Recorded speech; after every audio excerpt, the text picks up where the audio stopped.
everyone, and thank you all for joining us for today's webinar on analytics at work. I am Vikram Chaudhary from People Matters. I'm the head of research here, and I have over 10 years of work experience in the HR industry. We have having with us two very experienced speakers for today's webinar. Mr. D.P. Singh, who's the Vice President and Head of HR at IBM India, South Asia, and Mr. Rajavil, who's the Program Director, India Software Lab at IBM. I'll walk you very quickly through the agenda for today's webinar. Data analytics promises to be a game changer for tomorrow, because it actually gives us the opportunity to transform the way HR managers manage their portfolios. And we all know that the effective use of data analytics will actually predict today what we can do tomorrow. But the most important and the key for data analytics and its success is in its implementation. I'm sure we all as HR practitioners have several questions though on the topic of data analytics. And then some of them could include how to actually lead the strategy or enhance the use of analytics for our people decisions. How to make analytics actually work. What is the spectrum under which analytics can actually benefit us the most? How can it play a more bigger role in our everyday lives? And most important of all, how to actually enhance the acceptability of it within the enterprise. So we're going to cover all of these very interesting questions that we all have in today's webinar. But before that, I'm going to introduce you to our two esteemed speakers of today. Mr. D.P. Singh is the Vice President and Head of HR at IBM India, South Asia. He is a member of the Board of Directors for IBM India Private Limited.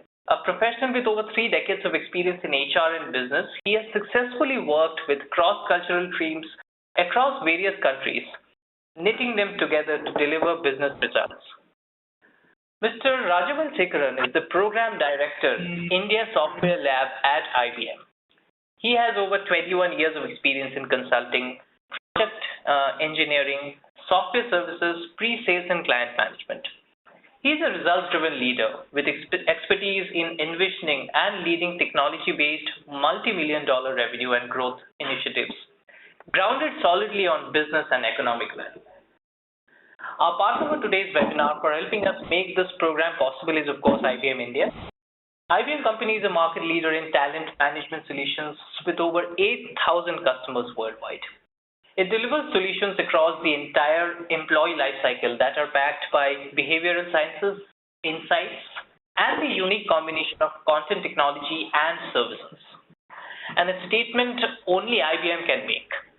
IBM's content-based solutions for employee surveys, assessments, employee branding, and leadership are the best in business, backed by science and insight. Ladies and gentlemen, we have saved time for you to ask questions at the end of the webinar. For those watching the webinar live, you can submit questions at any time during the presentation through the Q&A section. We will try to respond to as many questions as time will permit, and we will also be publishing some polling questions during the webinar that you can answer, and we'll be taking the results for our future discussion. We have a full exciting agenda for the webinar today, so without any further delay, I'm going to hand it over to the speakers, Mr. D.P. Singh. So D.P., I think a very pertinent question that HR function of today is being challenged with is the question that was never traditionally posed to it. And this question is, how can HR help in improving business performance? What is your take on this? Hey, thank you for this question, and good morning to each one of you who's on this webinar. At the outset, I'd like to thank you for taking time out and wanting to listen into and share your thoughts as well at the end of the time that has been kept by the organizers, People Matters. So coming back to your question, Vikram, see, all forward-looking organizations are striving to better understand, involve, and excite their customers in ways that substantially differentiate them from the competition. Now, we in IBM refer to these organizations as customer-activated enterprises.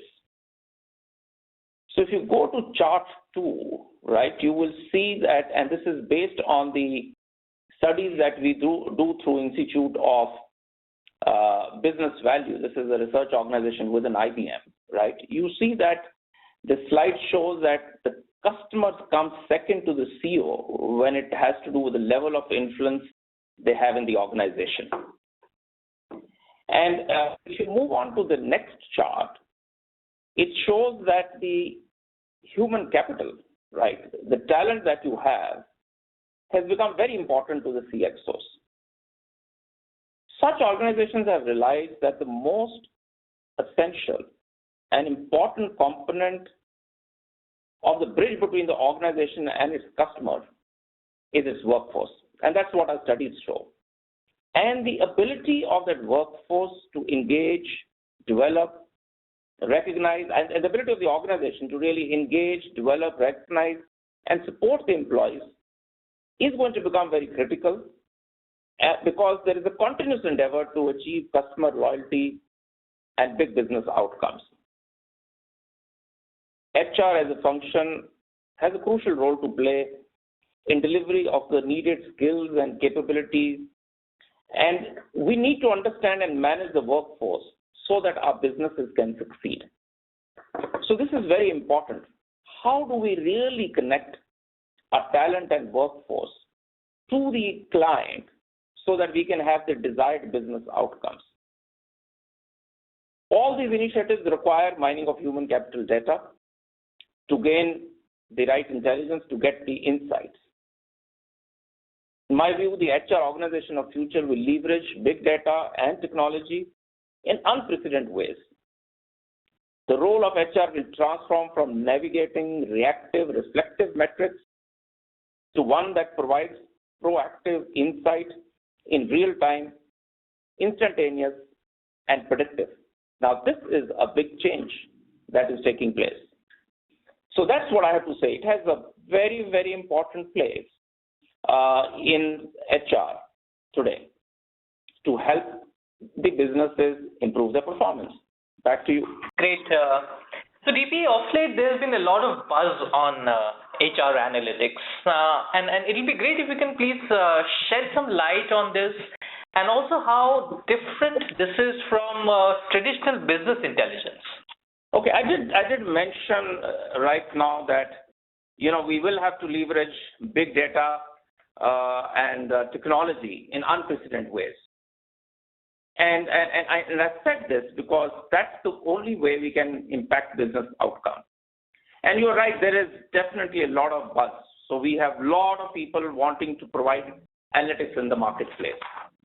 But also let's understand that more than 60% of the companies today are investing in big data and analytics tooling. And HR is no different. In fact, the CMOs, as we call the chief marketing officers, are investing a lot in analytics to give better insights to their CXOs to do a better job with their customers.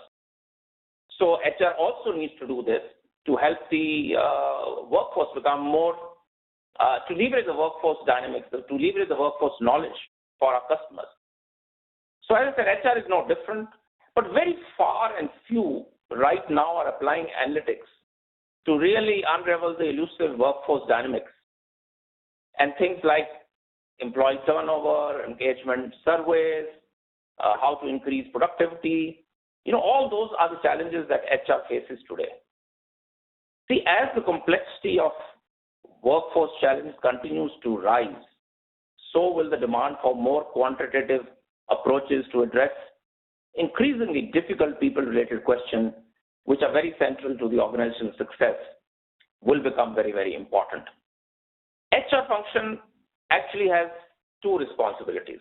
One is operational in nature, wherein we focus on increasing efficiencies and effectiveness of HR support operations like payroll, benefits, attendance, leave management. And the other is assisting in achieving business results by enabling the workforce and talent programs to drive performance. The first one is something that we have been working on. A lot of technology in the first instance was introduced by the IT department, the IT functions, the CIOs.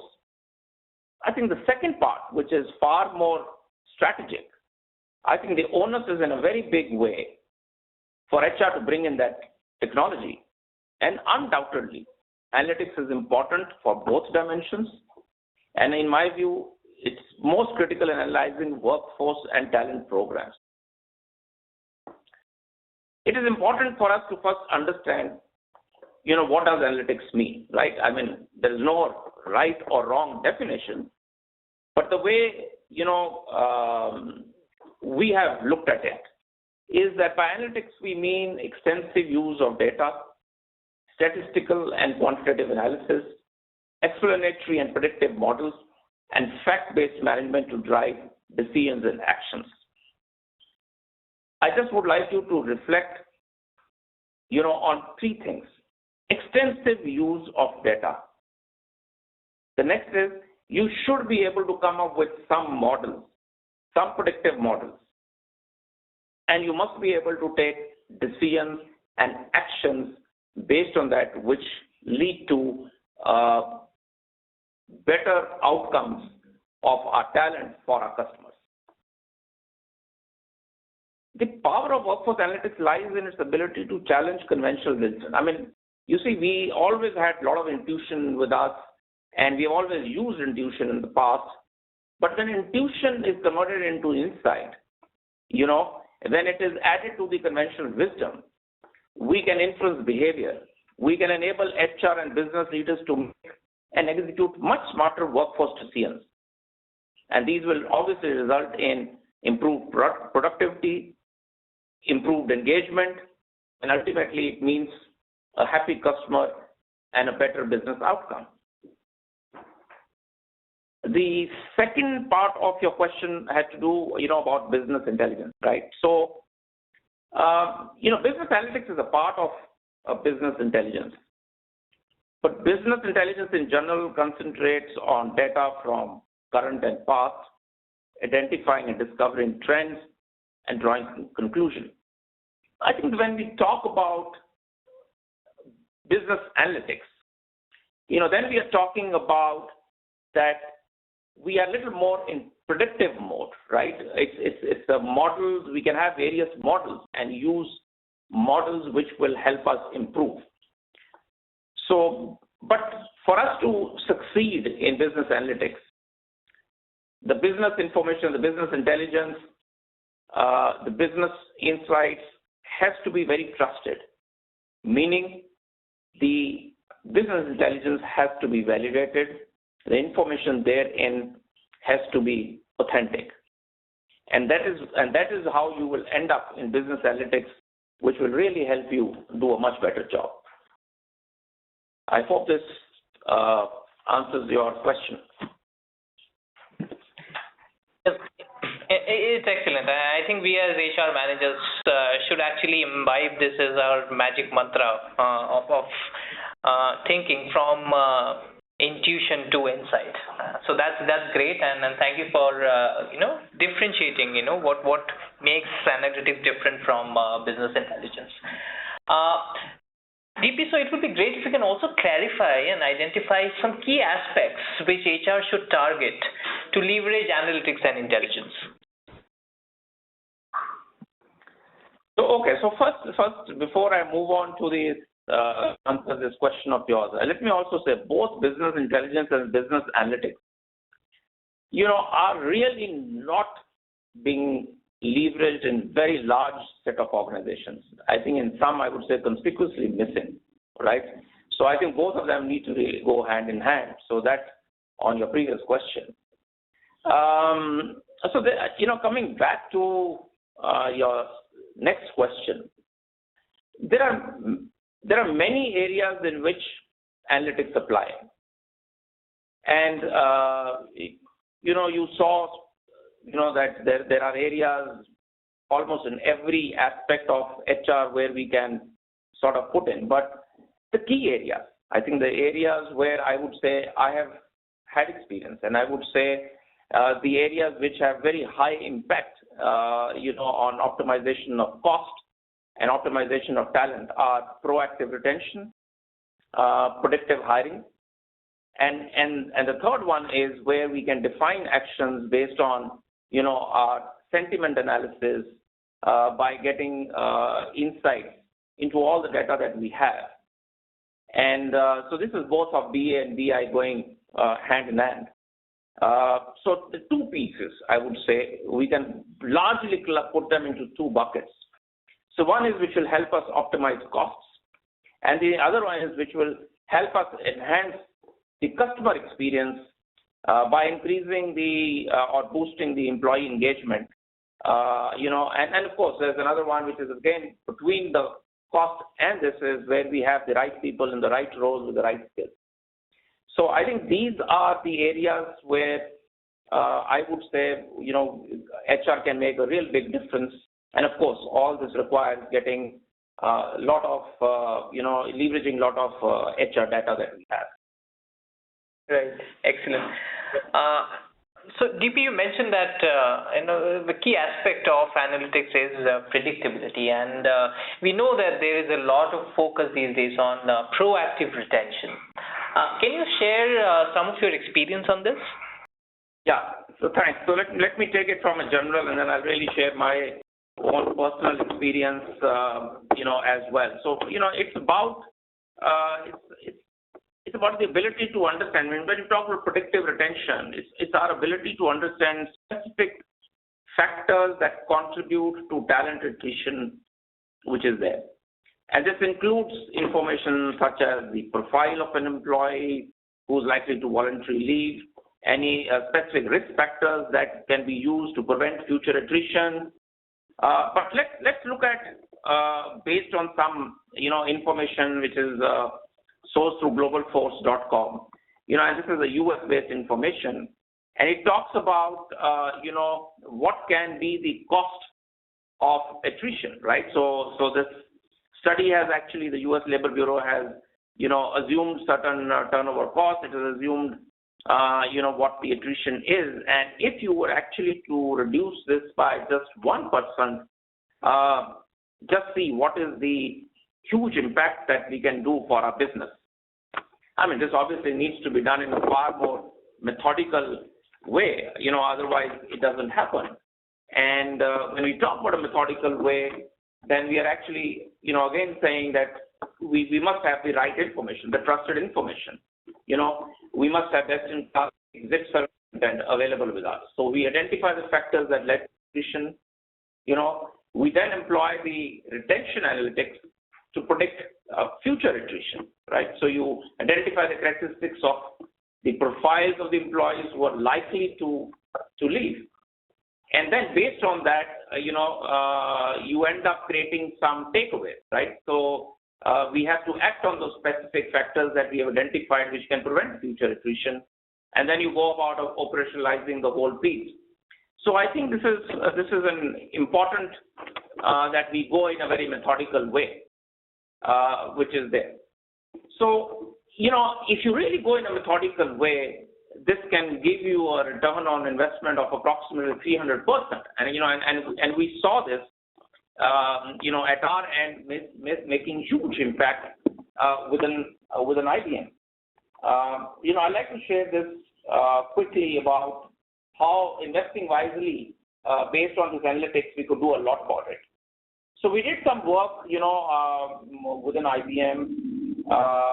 We picked up a specific population of IBMers by using advanced predictive modeling to identify the list of employees whom we thought were at high risk of leaving. And obviously this was high risk of leaving in the next 12 months. And of course, this was based on the past data that we had seen. The decision was made to, make a strategic investment.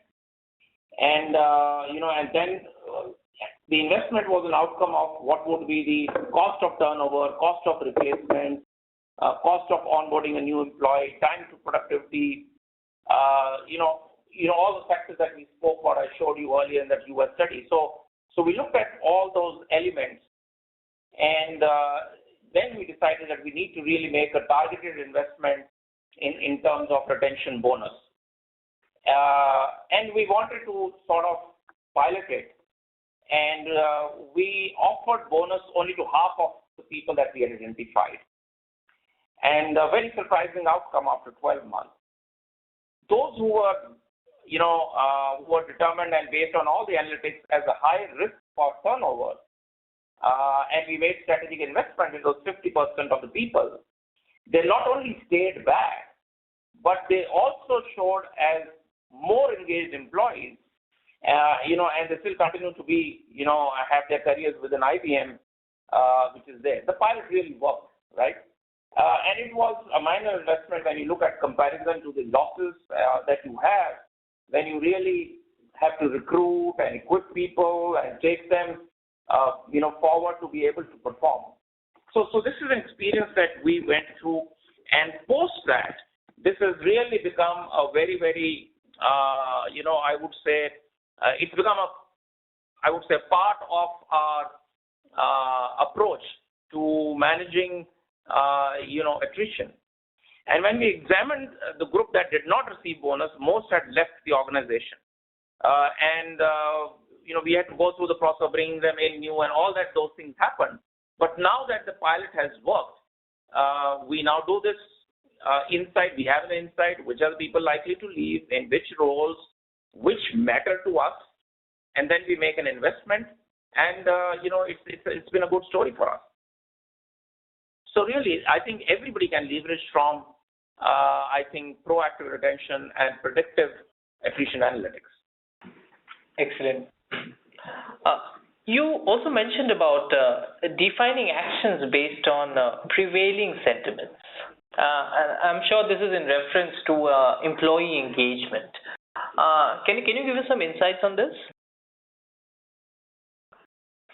Yeah, sure. So I did talk about, three big things which can really have a business impact. And, one of them definitely is the engagement, which is the employee engagement. And employee engagement is an outcome. It's not a process. The way we are looking at it is it's an outcome, right? So and we did our study. We have been doing this, through Connexa, which is an IBM company. So we got some outcomes. There were 4 areas where we looked at, engaged employees are proud to work for IBM. They recommend IBM as a great place to work, committed to stay at IBM, satisfied with IBM, right? But I think the most important is what actions you take post this information, and what are the outcomes that happen as a result of that. But I think one of the important elements to look at is that we should be continuously listening to our people. It's not just about doing one engagement survey. I think we need to listen to our people on a very continuous basis and focus on the issues that matter, do a prescriptive planning, and then take organizational initiatives. So I think that has to be clubbed with the engagement surveys that we do, and that gives us a real outcome. So when we talk about continuous listening, it's about, in a complete anonymity, right? When we run daily pulse surveys, we run social pulse, which are there. We have some mini pulses where we're just looking for one-line answers or one word. And then we have this whole social analytics, which is also where inputs are coming from the external forums, which take place. And all these, then lead to what is called a real outcome, right? So the whole engagement survey piece is about taking actions, making changes which result in return on investment. And these changes are actually changes in behavior and things that you can do to improve inside the organization. So I think we, have been able to actually look at doing a complete sentiment analysis in complete anonymity inside, and then find a total message that our employees are giving us. And I think that leads to a major, what is called, I would say, outcomes really for us. So therefore, technology becomes extremely important. And then why it is important is because if you really want to, it's not just about the surveys and 4 questions people are writing in free script, right? How do you really take out what really is a theme that is emerging out of what people are writing, what people are saying, internally or as well as externally, right? So I think that actually led us to looking at a tool, what we call as a survey analytics, right? And the survey analytics then is able to help us look at all the themes. And obviously, once we have all this, the managers can do their actions, the HR function can do their actions, and therefore result in an outcome which is advantageous to business. So I would say it's not just about engagement survey. It is about continuous listening to your employees, what we call, sentiment analysis, and then what is called the survey analytics. The sentiment analytics and survey analytics put together give us the desired outcomes. So this is where how technology analytics come into play. DP has a perception that many in HR feel that deploying BI and analytics in HR definitely requires HR staff with very deep IT and analytical skills. Now, this definitely sounds like a very tough proposition to realize. Does it mean changing the tenor of the HR organization altogether? So this is a question that often comes across, and I must say a few years ago, there was a worry even at my end, whether I'll be able to do what I need to do, right? Whether I'll be able to leverage all this. I'm not damn good in spreadsheets. I don't know how I'm going to get this information. But let me step back and say, first of all, there is no, it's something that the HR has to do. Business is going to ask for evidence-based decision making, that improves employee performance. And by the way, HR is blessed with huge amounts of data which emanates from domains of recruitment, onboarding, performance, succession planning, compensation. There is really mindful of opportunities, and there is complete, I would say, we are sitting on a gold mine of information which can unearth insights for us. Data has become the real resource, or is becoming a competitive edge, for not only for HR but for everyone. And as the world becomes more digitized, this is really going to be becoming very important. But let's look at what you said in your question, right? So what is really, what does one hear about when one is deploying, analytics in general? Where are the challenges? Within, is it an HR challenge? Is it an organization challenge? Is it where does it have? So you will see that there are more organizational pieces of challenge, right? Or it is a data challenge, or it's a financial challenge. It's not got to do with being HR being able to use the information, right? We really do not need any longer what is called data scientists to do our work, right? As the cognitive computing systems which are being deployed, the systems which learn and interact naturally with people, then the machine and the human mind come together to be able to really penetrate the deep data and take answers. So really, there are no major change, I would say, from that context, which is there. Now, we used to in the past, that is how your question is relevant, because in the past, it required, an HR analyst, we required an HR professional, we required an IT guy, we need a data scientist. But when you look at how it works, then you see that it's actually, every new thing that we do lead to another new question. So therefore, it was pretty tedious. And therefore, what you said, what does it mean for HR? I think now technologies have become very refined.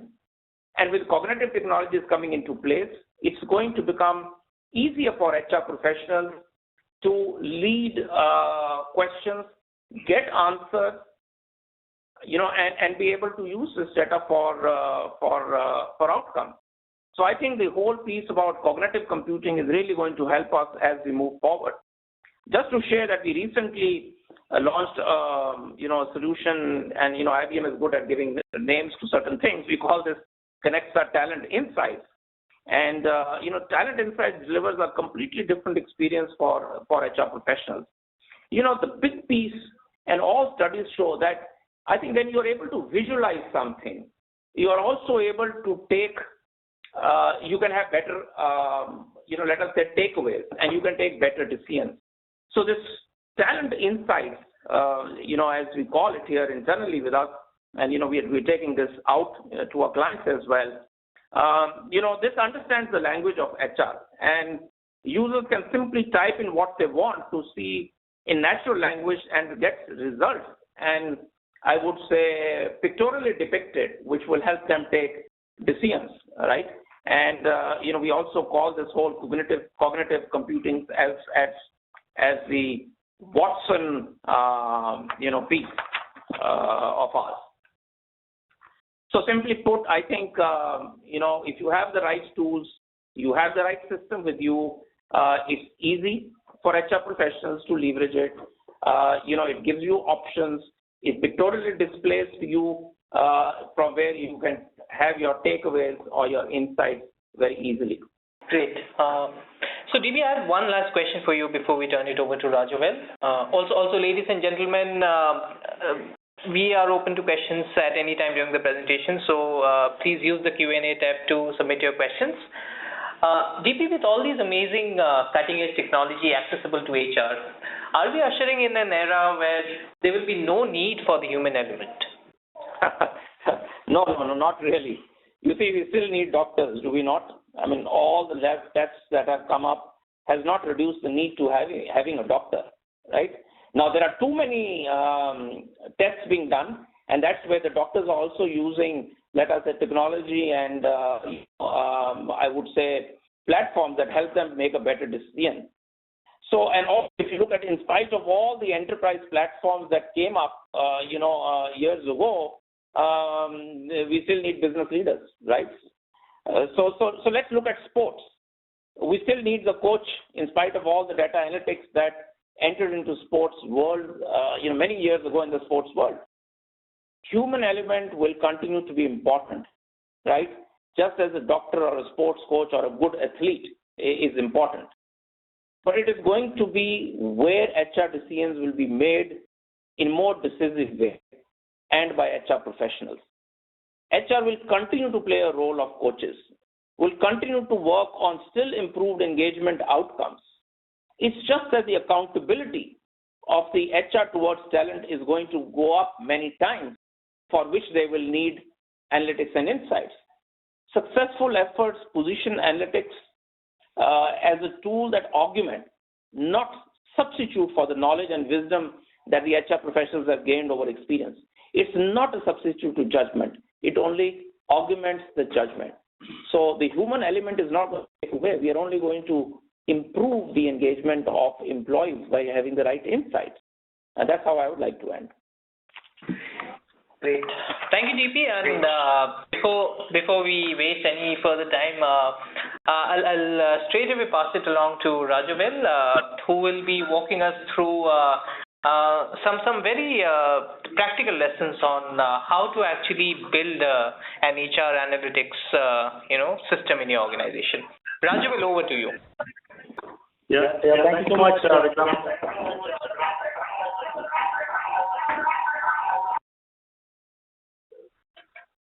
Okay, hopefully the echo's gone away. So I just want to continue from the last thing which DP was discussing, which was very interesting for me at least, right? So he did mention that the role of HR fraternity in general is kind of changing, but the need for HR professionals continue to be there. They form a very integral part of the whole coaching aspect, the human element aspect, the software aspects of managing people, right? But if you generally look at how roles of HR professionals have changed over the last 4 or 5 years, there are 4 fundamental things which have happened in the marketplace, which has triggered off some of these things, right? So one is definitely the advent of social, where, people are, quick enough to voice their opinions very openly, transparently, and that's kind of changing the dynamics even from a workforce perspective. Second is mobile, right? So everybody is connected today, and people want instantaneous interactions to happen. I think even today's millennials, if you see, they're a lot more reluctant to use emails, but faster when it comes to texting messages or calling on mobiles, right? So that's another thing from a dynamics perspective that's changing. And third thing, of course, is big data. And DP was talking about that. And fourth thing, the other interesting thing which is happening is today's workforce also believes in specialization, right? So there is also this concept of independent worker that's kind of emerging from nowhere, and companies are okay to adopt that, right? I mean, you don't need to necessarily have specialized folks, skilled folks in a very specific area on your role, but you're okay to leverage them wherever they are in the marketplace, right? So these are 4 things which are happening, and that's fundamentally kind of changing the role of HR as well. And I just want to keep this in the background and get into a little bit more details around specifically the big data and analytics piece, which I'm going to focus on at this point of time, right? So if you look at, this one, and DP again talked about this. This again talks about analytics in general. One is which is focused on operational, and second is strategic, right? Operational, we are all very familiar where reports get created, and most of these actions focus on things which have already happened, right? So we're looking at the rear view mirror for whatever has already happened. We dissect data in all possible forms to get, to understand what has happened from a history perspective, right? But if you have to slowly move up the value chain from managing data perspective and analytics perspective within your organization, the more and more people apply analytics for predictive and cognitive, and I'll come to both of those in a minute. That's where most of the value will come from going forward, right? Now this is an interesting survey which we picked up. So this actually says that so we did this poll across different HR leaders in the industry, and it was very interesting to see, if you see the bottom 2 lines, where one is HR technology, second is talent and HR analytics. Many of them actually said we're not ready for a talent and HR analytics initiative, right? And this is a little scary because almost 90% of the people have said that we're not fully ready. And we can understand this, right? If you look at any analytics transformation which happens across organizations, there are 3 fundamental drivers for those, right? So one is the whole people aspect, and HR plays a key role in that, in kind of orchestrating that. And also it's all about changing the culture and mindset of the data-driven organization or the analytics-driven organization, which we call it, right? And the second aspect is all about embracing technology as a key driver to some of these analytics initiatives. And third is about adjusting our process, realigning the way we do things, which we have done for several years, but that needs to be adjusted and modified and moved on as well, right? So it's not just about data availability. I mean, data availability is key, but it is also about how we change the mindset, culture, how do we embrace this new way of doing things, how do we move forward, right? And that's why you see, there's a big chunk of people they're saying they're not ready with it for embarking into this, right? And this is exactly the reason for it. Okay, so let's quickly look at one from an employee perspective, second is from an employer perspective, right? What kind of challenges exist today, right? So one is on the employee side, people are all worried about, am I being fully utilized as per my potential? Am I gaining new skills? What is relevant to the marketplace today? And am I in the right job, which is completely suited for me? And things like that, right? And if you flip and look at the employer perspective, this is all about, do I have the right people in the right jobs? Am I creating the right culture? Am I creating the right working environments? Am I attracting the right talent? Am I placing them in the right jobs, right? And if you look at these 2 aspects, they are contrary in nature, right? And they kind of complement each other very well, right? The employee, as long as you can marry the employee challenges with the employer challenges and come up with a win-win kind of a scenario, I think that will be the key. And analytics actually plays a key role here to bridge this gap, right? Organizations kind of lag behind or fail because this gap is wider and wider, right? So the more you narrow down this gap between expectations of an employee and expectations of an employer, I think it's a win-win scenario, right? And some of these things are not so obvious, right, in our day-to-day, day-to-day functioning of our jobs, right? That's why some of these advanced capabilities and analytics have to be employed to bridge those gaps and bring those insights out. Okay, there are 4 important things which are happening. Again, this is from a human resources perspective and also how we do work, right? The first one is there's tons and tons of impressions which get created on people opinions, right? In IBM, we use what is called as IBM Connections. That's our internal Facebook, we may want to call it, right? It's our internal collaboration platform. And many companies use their own medium as well. But today what we see is about 3 billion expressions get created every day, right? That's a lot of data, right? And to kind of get into all of that, decipher what is important, pull out the right insights, and gain meaningful information out of it is definitely a challenge, right?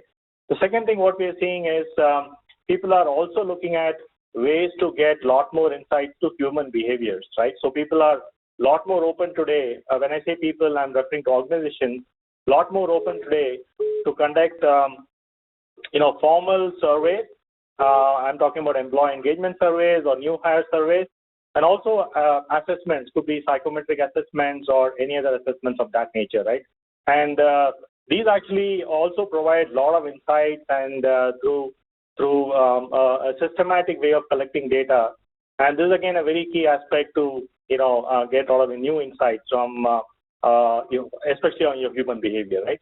And third thing we talked about, big data. Everything is big today from a data perspective. I'll give you some very specific examples as we move forward in the next couple of charts actually. And fourth important thing is cloud is proving to be a very effective and a flexible mechanism to roll out solutions very quickly in this area, right? So gone are the days where you need to spend 6 months, 7 months, 8 months, 1 year to roll out anything which is technology-led transformation, right? So today there are cloud-based solutions where you just need to pay as per use. You just roll it out quickly as possible. You don't have to make that initial investment. You don't have to roll out a large project team to implement it, and so on and so forth, right? So that's a big shift which is happening today. And we believe there are 3 fundamental things which will make workforce smarter, and all these 3 things are very important from a data and analytics perspective, right? So one is, of course, your behavioral science insights. We talked about engagement. We talked about assessments. These are just 2 examples of data coming out of scientific way of predicting behaviors. Second is about technology. We cannot be shy of leveraging technology today. And third is all about predicting and managing and driving business performance, right? So this is a interesting one. If you look at this pyramid, you see 4 aspects here, right? So down below you see efficiency, 1 level up, effectiveness, engagement, and culture, and so on, right? Now, the way it is organized this way is if you have to introduce a transformation, and by the way, all 4 are very important from an analytics standpoint here, right? Because these fundamentally drive your business performance, and these are key influencers, right? The reason it has been put in this fashion and depicted in this fashion is because it is far more easier to make a change and transformation when it comes to the bottom layer, right? So, bottom layer is all about efficiency, right? Operational efficiency, which means that it is all about basic reporting, right? 1 level up you go, you want to predict effectiveness of certain things. Could be your hiring process, could be your succession planning, could be the way you run assessments, identify leaders for pipeline and things like that. That becomes a little more complicated. Engagement insights become a lot more complicated again.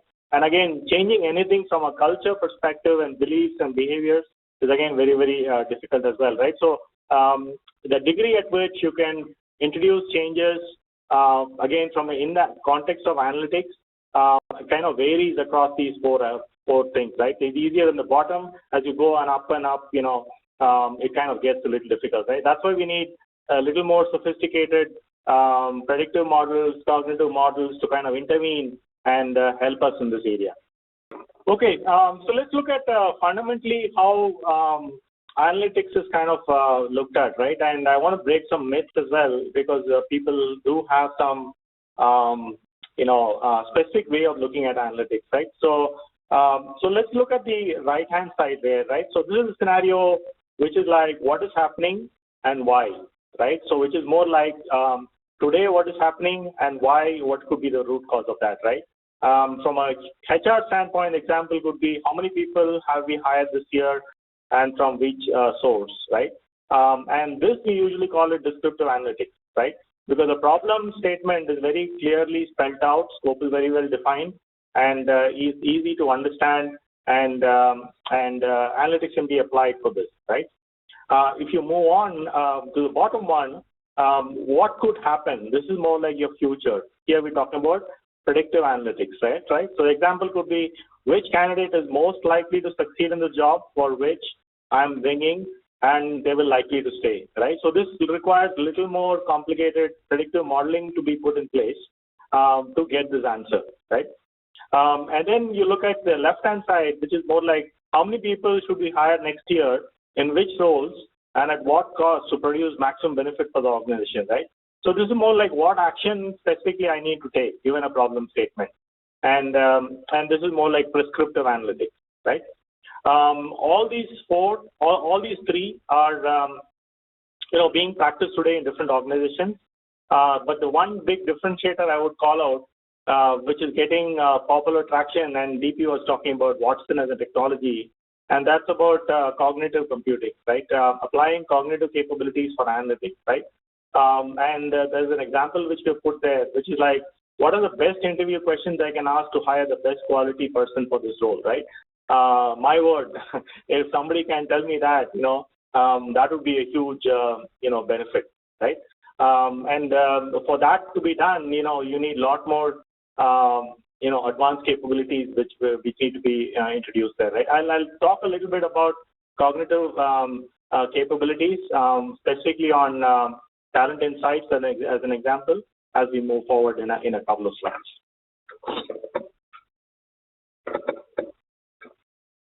Okay, so this is how we kind of look at the different data sources when it comes to analytics, right? So the different pillars actually depict, data coming from different sources, right? So one could be your enterprise-wide reporting, which means you have your HRIS, HRMS data, and then you generate reports out of that, right? So it could be your employee information, demographic profiles, training data, payroll data, and so on and so forth, right? Second is predictive analytics, which means you have predictive models in place to solve specific business problems when it comes to talent, right? Third is about surveys. People do annual surveys and they collect a lot of data, and this again is very tricky because most of the survey information is very unstructured in nature, right? People put in a lot of comments, and it's very challenging to collate all the comments which people put, and meaningful insights to be pulled out of that is a big challenge, right? Fourth is external analytics. So you also look at externally certain aspects, like for example, your compensation benchmarking data. You need to benchmark it with your peers in the same industry. That kind of comes from external sources, right? And the fifth one is about social analytics, right? What your employees are thinking in the public forum, what are their sentiments, and also your customers and partners, right? What your customers are saying about your, your products and services and things like that, right? Which will also play a key role in pumping back information to shape your human resources from a skills perspective, from a process perspective, and from a technology perspective.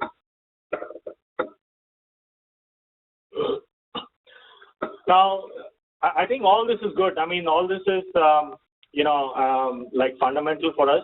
But what really happens, let's get into some nuts and bolts of, what typical challenges exist within organizations, right? The main challenge which I've seen in my career, having interacted with many HR leaders, is the aspect of how well do you know your workforce as individual employees, right?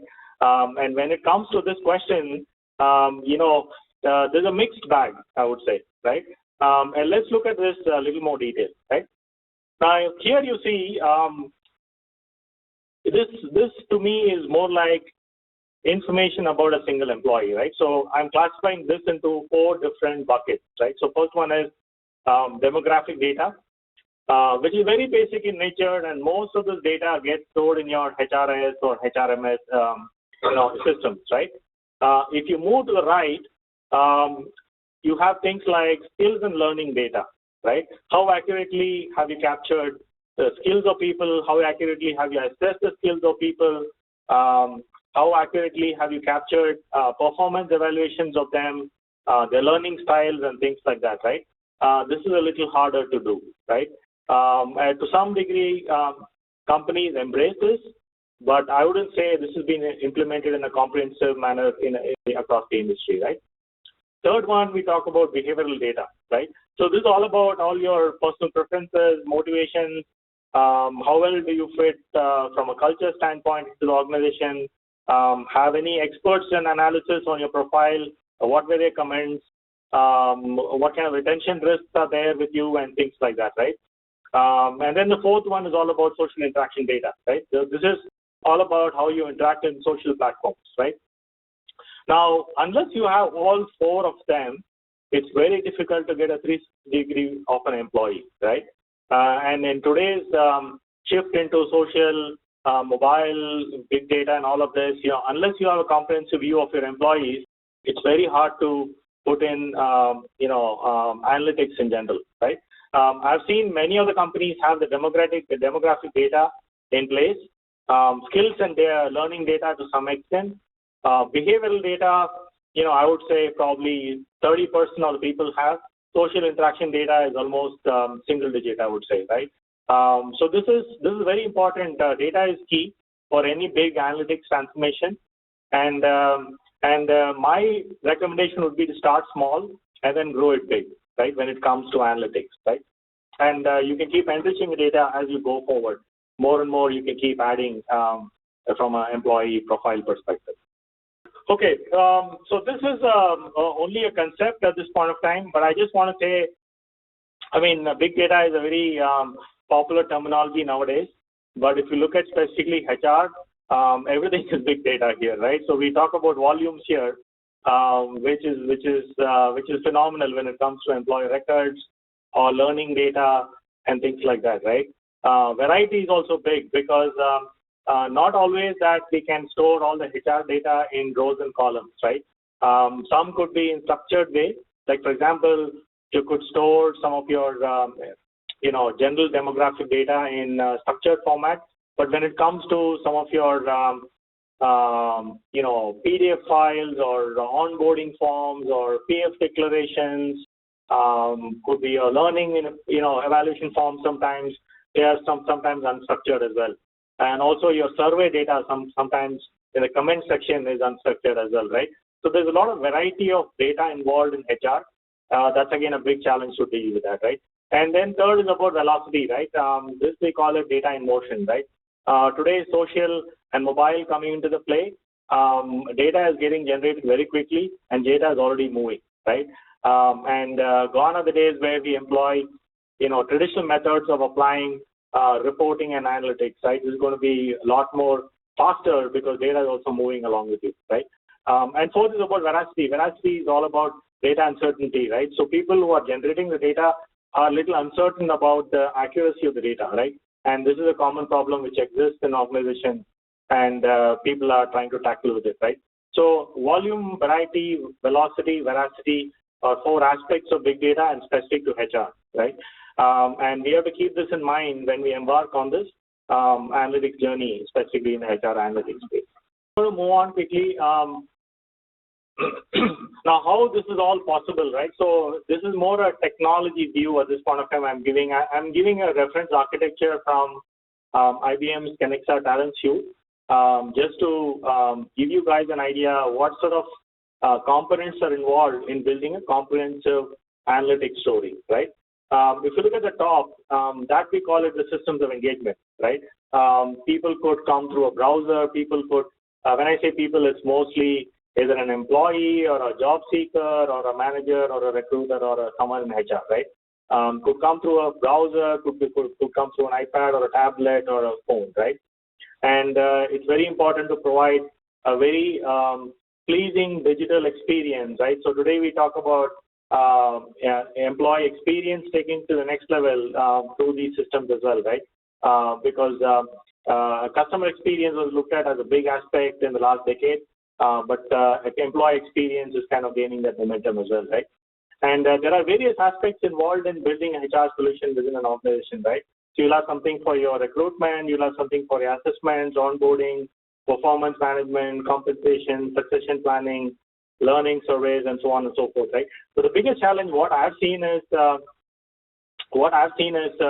ability to get a single view of an employee across all systems, and ability to create a unified talent record for an employee is always challenging within an organization, right? So unless you have specific data warehouses in place, your data sources are integrated, across all these systems, across the employee lifecycle, it's very hard to do analytics, right? So that's going to be a very, very important aspect of the whole reference architecture we're talking about, right?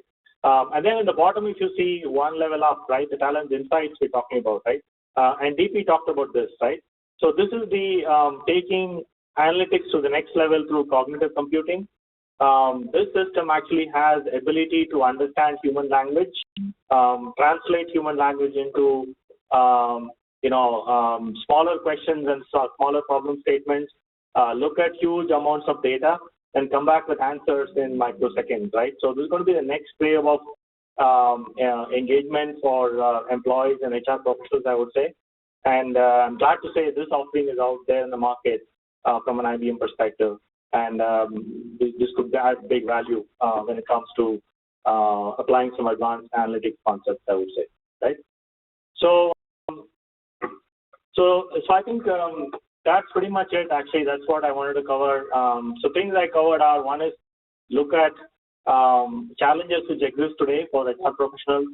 Then we look at from a data perspective, what kind of challenges exist today, how the different aspects of what do you call the business influencers kind of look at analytics in general.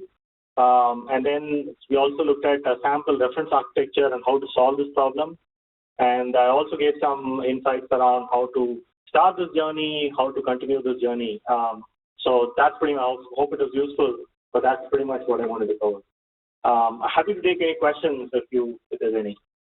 Thank you, Rajavel, for the great deal of insights that you've shared. We have several questions, but I know that we are also running on time here. So I recommend we take a couple of them and we'll answer the rest of them online. So the first question, Rajavel, is from Arun Krishnan, who believes that the principle of garbage in, garbage out determines the worth of any analytics solution. Arun is actually kind of keen to know how good is the data that companies maintain that can be truly used for predictive analytics. And I think, Rajavel, it actually brings us to that very important point on data quality. I know you mentioned about data standards and the kind of data types that the organization should be collecting. But I think the starting point is data hygiene. How can the organization ensure that whatever data it's collecting for analysis is of good quality? Yeah, so I think that's a problem many companies deal with, Vikram. I think that's a very good question. I think DP also answered that if I'm looking at the chat. So one is, so technology can only solve this to some extent, right? There are advanced quality tools available and data cleansing tools available, and that could solve this to some extent. But again, if the input itself is a problem, then we have a challenge, right? So that's all about how do you have a very stringent, rock solid process in place which collects data across the organization, which undergoes different types of reviews and So this is where the human element of people also comes in, right? I think, so one type of data which requires very less intervention is your data coming out of your enterprise applications, right? So that is fairly, I would say, is accurate, right? But when it comes to data which is coming out of your survey tools or your assessments or some of these other things which are softer in nature, that's where human intervention is required in a big way, right? So HR professionals actually can play a big way in setting up rock solid processes in place, review mechanisms in place to make sure these, data is accurate and to a higher degree, right? I wouldn't say, we should aim for 100% accuracy to start with, but I think once we get this discipline of data quality within the organization, I think over a period of time it gets into your DNA. Also, there were a couple of questions asked in different flavors. I'm going to just read out one by Nirisha, which kind of essentially captures several others. Nirisha asks, what should be the ideal employee strength in a company to start with HR analytics? And is this something that only big companies should be doing? So I think that's a good question, right? So the degree at which you apply analytics kind of vary by company to company, right? And the problems they deal with, again, differs from company to company, right? For a company which is just starting off, let's say with 50 to 100 employees, or let's say even 200 employees, the challenges typically would be, am I able to attract the right people into the right jobs, right? And if I have to scale the organization, am I looking at the right channels for recruitment and things like that, right? So the problems could be slightly different for smaller companies, but for bigger companies, let's say in the bracket of 5,000 to 10,000 employees, the challenges could be slightly different, right? It could be more in the area of retention. It could be, again, they will have employee attraction issue as well if their branding is not strong and things like that, right? So again, I wouldn't apply a rule saying if the smaller companies analytics is not required, but basically the answer would be the problems each of the companies deal with depending on the size will be different, and analytics can be applied to them in their context. Let me just add to that is, so let me just add, with the cloud technologies coming into place, technology should not be the cost of technology should not be very challenging for a small company, so they can pay as much they use basis, right? So I think from that context, the size doesn't matter any longer because technologies have changed. And the rest, of course, Rajwar has already answered.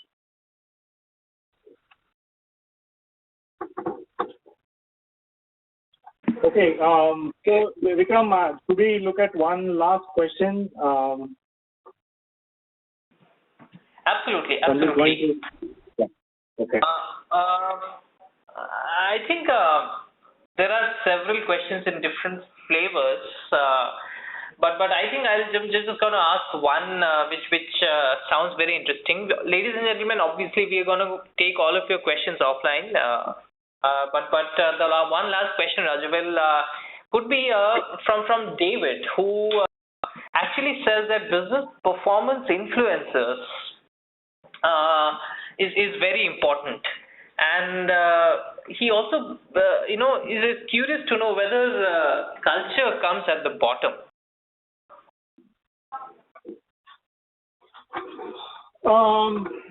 So the reason it has been structured in that manner and culture is on the top is because ability for you to influence things in culture when it comes to in the context of data and analytics is much tougher, right? So bottom, if you see operational efficiency is more straightforward. It's all about collection of data, reporting, those kind of stuff, right? And the culture aspect is again very abstract in nature. Companies also struggle to quantify them, and also finding meaningful insights from a culture perspective is a lot more difficult, right? So that's why you have it on the top of the pyramid. Great. Well, thank you, Rajavel. And ladies and gentlemen, like I mentioned earlier, thank you for your questions. We will be glad to answer each one of them offline. But we are on time, and we will actually have to end this webinar today. So I would like to extend our special thank you to Mr. D.P. Singh and Rajavel, the speakers of this webinar, for their time and the invaluable information and insights that they shared with us today. I'm absolutely positive that each one of us will take back at least one or two key lessons that we can go back to our desks and start implementing right away. And that is really the intent of the webinar today. So ladies and gentlemen, that concludes our today's webcast, and I would like to thank you all for attending. With this, that concludes our webinar for today. Thank you and have a good day.